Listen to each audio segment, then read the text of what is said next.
अस्सलाम वालेकुम रहमतुल्लाहि व बरकातहू। जनाब आज माशाल्लाह दो गब्बन पट्ठा की लाट लियांदी ते वीडियो नाल मेरा वीडियो स्किप नहीं करना कि इंशाल्लाह तुहानू अच्छी तरह इन्फॉर्मेशन देवांगे।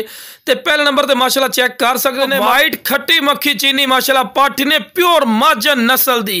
ते जनाब ए पट्ठ है जिहड़ी अच्छे दुध वाली बनदी है और जनाब दो बच्चे देंदी है माशाल्लाह पहले सूए दे विच ही। और माशाल्लाह डबल हड्डी माशाल्लाह पट्ठ ने पई ते माशाल्लाह खूबसूरत माशाल्लाह फेस ब्यूटी दे विच ने बिल्कुल तोता फेस चंगे लंबे कान और खूबसूरत माशाल्लाह झालर भी चेक कर सकते हैं चंगी झालर और कन्ना दे लापर भी। तो जनाब ताज़ा दो दांदी ने जनाब माशाल्लाह चेक कर सकते हैं खूबसूरत चीज़ है और बिल्कुल जनाब बरीक पशम है और रबड़ वाली कार चमड़ी छकींदी जाती है और माशाल्लाह गोशत दी भरी हुई माशाल्लाह पाठी ने। तो यह जनाब होंदी है माजन नस्ल जनाब झालर वेखते पे ने हवाने चड्डे की अगली साइड से जनाब झालर होंदी है। तो जनाब पहले सूए दे विच भी जनाब 1.5 to 2 लीटर दुध वाली बकरियां बनती तो 1.5 to 2 लीटर दुध ही विराब बड़ा महीने होंगे पिया।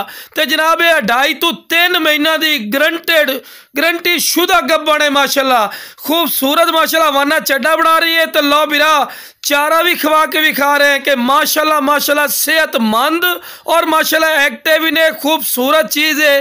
तो डिमांड ही बिल्कुल जायज़ और मकूल हो सी और जिंदा वेट भी कम अज कम 50 kg है माशाल्लाह जिंदा वेट भी। इस गल बिरा गौर किया करो। तो यह पट्ठे अगर तुम मंडी चले जाओ तो 65-70 हज़ार रुपये तो घट नहीं मिलनी लेकिन इंशाल्लाह अपना थोड़ी सोच तो भी कम राइट होता है। तो लो बिरा टोर फिर के भी खा रहे हैं कोई लंगड़ी लूली नहीं सेहतमंद चीज़ ने। ते आखिरी नंबर ते आ गई ने माशाल्लाह लाल मक्खी चीनी। ते मुंह जनाब 4 दांदे जनाब चेक कर सकते हैं फेस ब्यूटी भी चेक कर सकते हैं बिल्कुल तोता फेस चंगी लंबी वेल अच्छे बिल्कुल बराबर का थल्ला और कन्ना दे लापर भी चेक कर सकते हैं चंगे लंबे कान। ते बंदे नूं नाल खड़ा करने का मकसद भी ये होंदा बिरा कि तुहानूं थोड़ा क अंदाजा होवे कि माशाल्लाह चंगे हाइट कद वाली पाठे निक्के मोटे कद वाली नहीं समझनी। ते वेल भी जबरदस्त है और दो वेखो बिल्कुल तीर वाली कर सीधी। ते लो बिरा हवाना चड्डा भी बना रही है जनाब 2.5 to 3 महीना की गारंटी शुदा गब्बन पट्ठ होगी जनाब। तो लो बिरा फुल डिटेल दे रहे हैं और जनाब हर पॉइंट वालों माशाल्लाह नुक्स साहब की भी अपनी गारंटी शोल्टी होगी। तो लो बिरा चारा भी खवा के भी खा रहे हैं कि सेहतमंद और माशाल्लाह एक्टिव।